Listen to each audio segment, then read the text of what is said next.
اگر دین کا غلبہ چاہتے ہو تو جہاد کرو، ثابت ہو گیا۔ نہیں کرتے ہو تو جہنم سے چھٹکارا پانے کا خیال بھی تمہاری خام خیالی ہے۔ سوال کیا ہے؟ یا ایھا الذین آمنوا هل ادلکم علی تجارۃ تنجیکم من عذاب الیم۔ یہ نہیں کہا کہ اہل ایمان کیا تمہیں وہ کاروبار نہ بتائیں جو جنت کے اعلیٰ ترین درجوں تک پہنچا دے۔ کہا یہ تنجیکم من عذاب الیم، دردناک عذاب سے چھٹکارا پانا چاہتے ہو تو لازم۔ پھر عرض کر رہا ہوں، ساری خباثت مغربی نظام کی اس کے معاشی نظام میں ہے جو بدترین ایکسپلائٹیٹو نظام ہے، اور اس کے سماجی نظام میں ہے کہ جس نے بیڑا غرق کر کے رکھ دیا ہے نوع انسانی کا۔ یہودی عالمی سازش کا سب سے بڑا مظہر اسرائیل 1948 میں قائم ہو رہا ہے، اور 1 سال پہلے پاکستان منصع شعور پر آ رہا ہے۔ سمیہ رضی اللہ تعالی عنہا جس طرح ٹارچر کی جا رہی ہے، خون کھول رہا ہوگا صحابہ کرام کا۔ وہ بزدل نہیں تھے، وہ بے غیرت نہیں تھے، معاذ اللہ، نہیں، اجازت نہیں۔ جب تک دعوت کی مدھانی پوری طریقے سے چاٹی کے بلو نہ دے، مکھن علیحدہ اور چھاچھ علیحدہ نہ ہو جائے، اس وقت تک طاقت کا استعمال غلط ہے۔ حتی یمیز الخبیث من الطیب، ان اللہ طیب لا یقبل الا الطیب۔ ہمارا حال کیا ہے؟ قربانی کے لیے بکرا دینا، دیکھنا کہ سینگ ٹوٹا ہوا تو نہیں ہے،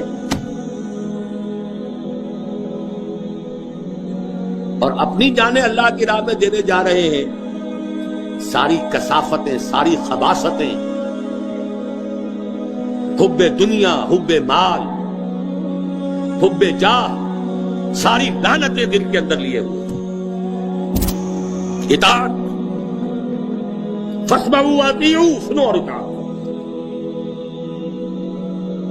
میں تو یہ عرض کیا کرتا ہوں، بہت سے لوگوں کے علم میں ہوگی بات، جھوٹی نبوت نے قادیانیت کے اندر جتنا نظم پیدا کر دیا ہے اس کا تصور کیجئے۔ کوئی جماعت ہے اتنی منظم؟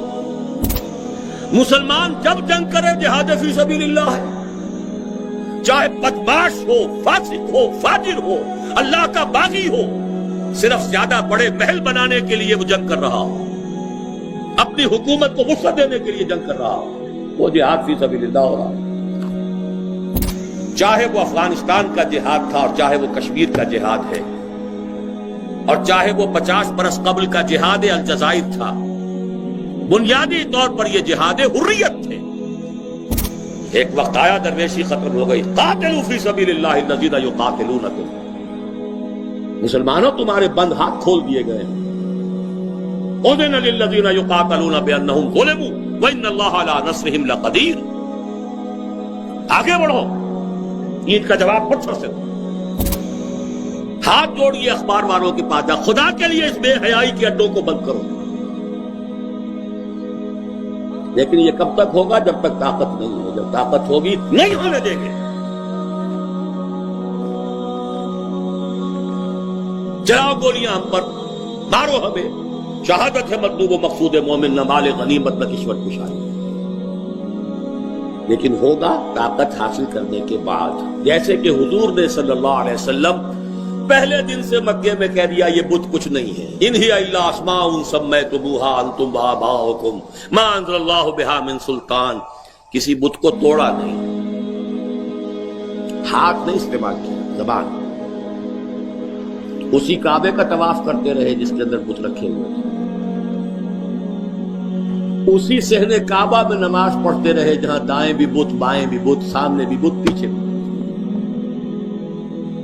لیکن دعوت، تربیت، تزکیہ، ایمان، تنظیم کرنے کے بعد طاقت فراہم کی، جو پختہ شوی خدرا بر سلطنت جم زن، پھر ائمت الکفر سے جنگ لی، خود مول لی۔